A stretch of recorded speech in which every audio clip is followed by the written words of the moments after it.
What's up, everybody? So we're gonna go through a couple things. I got asked to show. There's a part in "I'm the Hunter" by Dokken, rocking with Dokken, that somebody was having a problem with. So I'm just gonna show. I don't know what I'm on. There you go. I'm gonna show you the chords. I'm not gonna do a playthrough, and this goes back. And I know some people don't like that, but if you go back to my earlier videos, they have been copywritten and copy struck. Now, after 15 years on YouTube, and I started the channel back up. I just did a video where I did I played to a backing track of the Scorpions, and I got a copyright strike, and it was me playing. But because I played it so good, they thought it was the Scorpions. Not doing it, not getting sued, not getting copyright struck, not getting my channel knocked off. So, but I'm happy to show you chords and to go through stuff. I did talk to George. I'll explain what happened and everything towards the end of the video, and I'll show you some Lynch techniques that will happily, merrily take you through his technique playing so that you can enjoy some of his techniques that may help you with the solo, because I see a lot of people play his solos, they do them fine, but George is a really big field player. He's an iconic player, and we'll get into that. Give my drummer a shout out and his good friend Eric for getting us into both of the Lynch shows.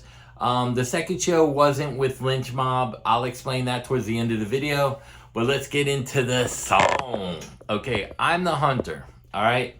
So if you look, my first finger is on the second and first string on the first fret. I'm going to put these two fingers on the fifth string and fourth string. Everything is open. And then you're going to pick it like this. So it's like up on the slide back. And that chord, I call it the Yankee Rose David Lee Roth chord. Mr. Vi, that's his chord.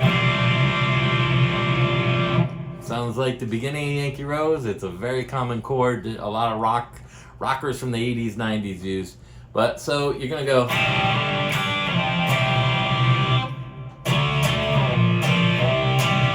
I have my gain rolled off, and I'll roll it up in a minute.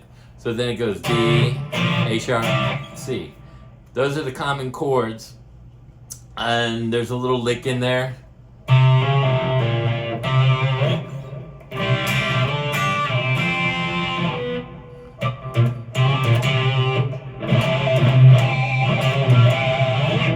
Goes like that, and then it kind of repeats again.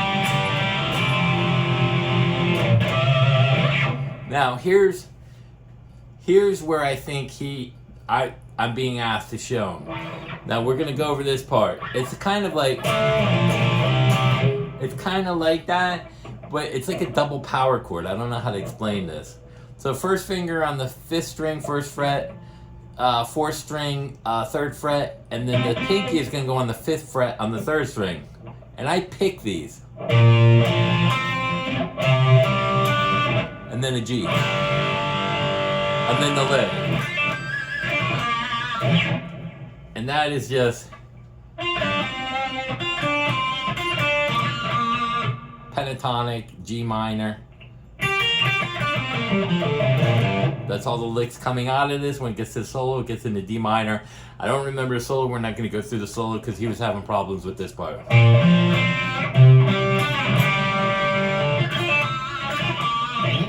So that's that. Now, the verse has like a G bass. These two notes are on the fourth and third fret, and then your first finger on the third string drops down.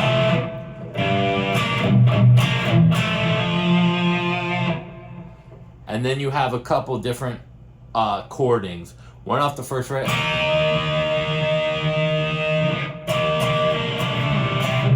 So you have that chord, you have this part, and you also have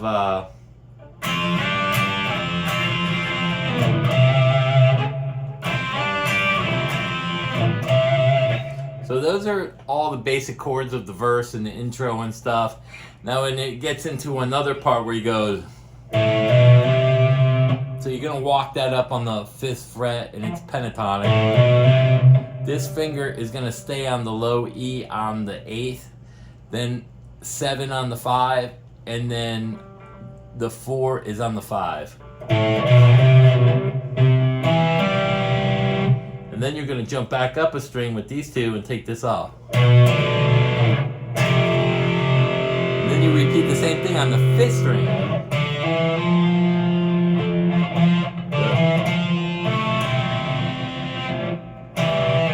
And then a G.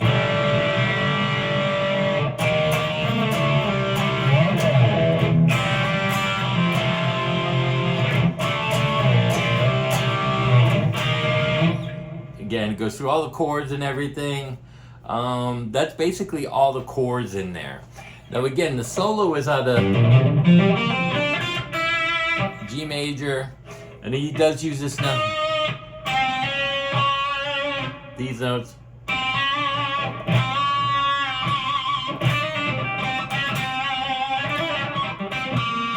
So he uses a lot of that. So now we'll get into some of the technique he does. He likes to trill a lot.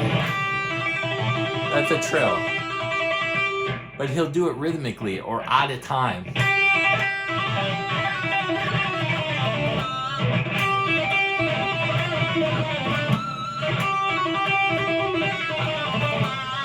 Like that. Another thing he does is he bends slow, and then he hits a pinch harmonic and like a big, wide, medium kind of vibrato. He does that a lot. So these are to help with the feel part. Another thing he does, I do it a little different. He uses the pentatonic.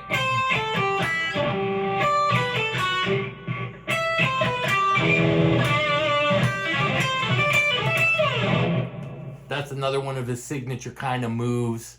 One more. He goes.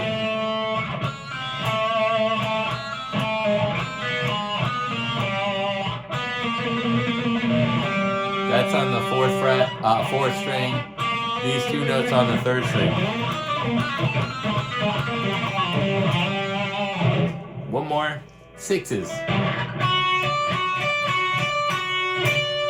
Like taking this pentatonic and playing 2nd string with your 1st finger, and the pentatonic on the high E with your pinky.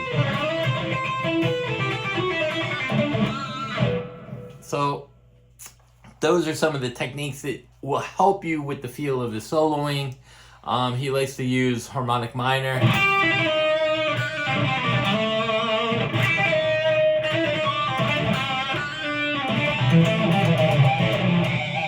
And if you're able to, one more, his slide, like the Warren D. Martini. That tears up your finger. I don't recommend it, but it's just a slide between two frets, whether it's a whole step or a half step. So that's part of his vibrato technique. Sometimes he uses the tremolo, and he mixes it between that with the finger and the tremolo, which gives it a unique sound. So other than that, I did talk to George. I was going to go backstage after the show when he hung out. I got too tired. It was on a Sunday night. It was getting late. I have a 9-year-old. He's going to be 9. So what happens is I go to bed early because I have to get up for school. It's 6 in the morning for him. So I'm not a late guy anymore. And what happened is when I first met him, I said, well, let me just say hi to him. Eric said, I don't know what to do. And I said, well, you can bring us both up, me and Brian, the drummer, after. Let me just say hi to get a feel, because I didn't want to bother him. You know, George has got a funny way about him. He's very private, very quiet. He has a kind of weird demeanor that a lot of people don't know how to judge. And the story is, you know, how I know him is back in like 89, even before 89 actually. I played with Oni Logan in a band with Ronnie Tompkins from Defiance, which Ray West from Spread Eagle was the singer in Defiance.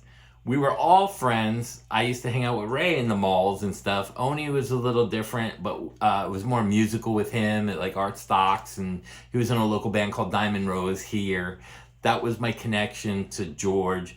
And then one of my good friends, Eddie Law, Mr. Arnofsky, his sister Debbie was in all my classes. He was like a year older. Eddie was a singer in local bands and stuff. He did well back in the day. Hope he feels better. He became Oni's best friend around then, and he used to drive Oni everywhere, and they were both singers. And Omar was friends with Wendy Dio. Well, we can actually say he was banging her. So that was Oni's in, and how we met Ronnie, and it got into the George Lynch thing when he moved out there. Now, to explain everything, Eddie, Anthony, and Oni lived together in Arizona. Eddie was in the studio. I came by a couple times. Back in the 80s, I was in GIT mostly. In 89, when they were recording the album, I was more like on my way out with him, because I was getting ready in 89 for a world tour with the band I was in. Now, I had met George previously at the Rainbow and some of the other places that were open back then. During Dokken. The first time I met him was when Randy died, and Ozzy was looking for a guitar player. George was at the rehearsals and the sound checks, I should say sound checks, rehearsing the Ozzy songs. Sharon didn't like them. I was auditioned and they wanted me to play, but I was only 16. George was 20. I don't know how. George was probably around 25 maybe, because he's about 10 years older than me maybe. And that was the whole story when I first met him. And then I kept running into him with Jason from Saigon Kick. We walking backstage at places, talking to him. So that was the connection on how I met him and stuff. He didn't remember me but the bands, but he said to me, why didn't you stay in contact? And basically my life changed. I walked out of music for 15 years. I didn't pick up a guitar once. Then I got sick and I used it, to help me get through the medical stuff. Then I had a son late in life and everything. So my priorities changed. It's family first. I want to spend as much time. But what happened was, while I was talking to George, it was the first time I realized that I looked so different from the 80s and how old I had gotten. Now, I'm not saying that I look bad now. I had bleach blonde hair. I looked like a John Sykes. That's who I looked like. I looked like a young John Sykes. The platinum hair and the tan and the rips. I'm 60 pounds heavier than when I toured. And believe me, I'm not heavy. I was just a skinny rail that was ripped. We didn't eat. We did a lot of drugs, drinking. So that's the whole story behind that. And I didn't end up going back to show him the pictures. I said hi to him. We talked for a little bit, and then I had the epiphany, and then it made me feel old, and I got tired, and, we're not friends now. So, back in the 80s, which was 37 years ago, whatever, when I first met him, 40 years ago. So that's the whole story behind everything. Again, a shout out to Eric for hooking us up, and both shows were different. So Wednesday was Lynch Mob with the other guys, Brett Carlisle, who's awesome, and Ian, the bass player from AON. They're freaking awesome. Terry from XYZ is a great guy, and I didn't know Patrick knew him again, but that's the whole story behind that. I can't get into some of the stuff that's said, and I don't want to talk about everything because it's personal to me, personal to them. But that was it in a nutshell. And me and Brian left and didn't say bye to anybody, even Eric. He said, you guys took off. I was going to bring you backstage and hang out. George was just hanging. But we had already left. We were just beat up, tired. We're old. So that's the whole story. I hope you enjoyed the lick. George is an awesome guitar player. It was very weird to see somebody that was a legend to me play for 200-300 people like that. But, it is what it is, Again, that goes back into what I have always told you guys. Nobody remembers the guitar player if he's a great soloist. You have to have the name of the band, be the band leader, and write all the material, like an Eddie Van Halen, you know, or a Randy Rhoads. He didn't have the name, but everybody knew Randy wrote everything because Ozzy said it, you know. Zakk Wylde wrote everything. It's one of those things, you know. But that's besides the point. But yeah, so, and somebody asked me, who are my idols? So I had numerous idols growing up. Frank Marino from Mahogany Rush was probably my first foremost idol. And then Ted Nugent. And then I got into Pat Thrall from Pat Travers, you know, snorting whiskey, drinking cocaine. He was an amazing, amazing guitar player. And then I got into the Eddie Van Halens and the Randy Rhoads, just like everybody else. Like I said, I'm a little older, so I got into that a little bit, like April Wine, Uriah Heep, all that stuff. Blue Oyster Cult, so I was into it, like even Aerosmith in '77 I was listening to. And then I got into Kiss, and that led into the hair band stuff and everything. So that was how I got into guitar and some of my idols. Now, the other thing I'll say is about the playing. You have to really study your idols if you want to get into the mimicking them. Like I see a lot of people doing eruption where they're just going. That's not how it's done. It's this.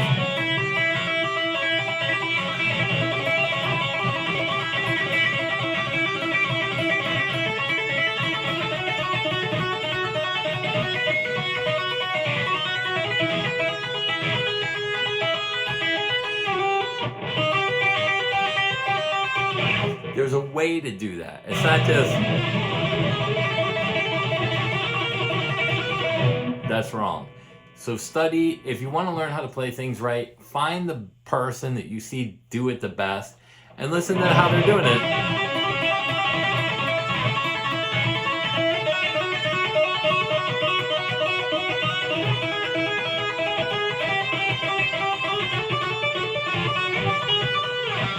There's a way to do things, there's a way not to do things. It's like the George thing, all those little... He has a feel about him. He's a field player. John Sykes, Slash, whoever your guitar idol is, study what they do really good, because it will help you. And study, what I've done is I've studied a lot of different guitar players over the years. Like I said, I was at GIT with Paul and Jason Becker, Marty Friedman, all those guys. So I had a lot of good influence. It actually almost made me quit. They were so well advanced, and I was 10 years younger, that they were incredible guitar players around me, and it scared me, because then I realized I wasn't as good as I thought I was. So I hope that explains a lot in the videos. Oh, by the way, I picked up one of these and put it on the front. This is an EHX silencer. It sounds great, and if you can hear, I'll turn it up. So you adjust the threshold, turn up the ratio. That's on the front end. You can make this as quiet as you want, the release. It sounds great. And this is loud as shit right now, just so you know. I mean, that'll take your head off. It's loud right now. So if I go, woo, that's 10 times louder than a drummer. That's how loud that is on one. That'll probably can really sound like crap through the mic. But yeah, it works great. I had it on when I was doing this. Nice and quiet.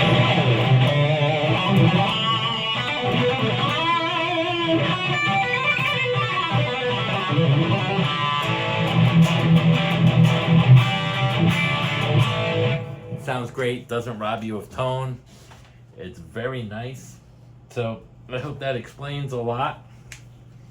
What fell off? Something fell off. Anyway, yeah, so peace out. Hope you enjoyed the video. Hope that helped you out with I'm the Hunter. Hope that helped you out with some of the George licks. And peace out. Enjoy your week.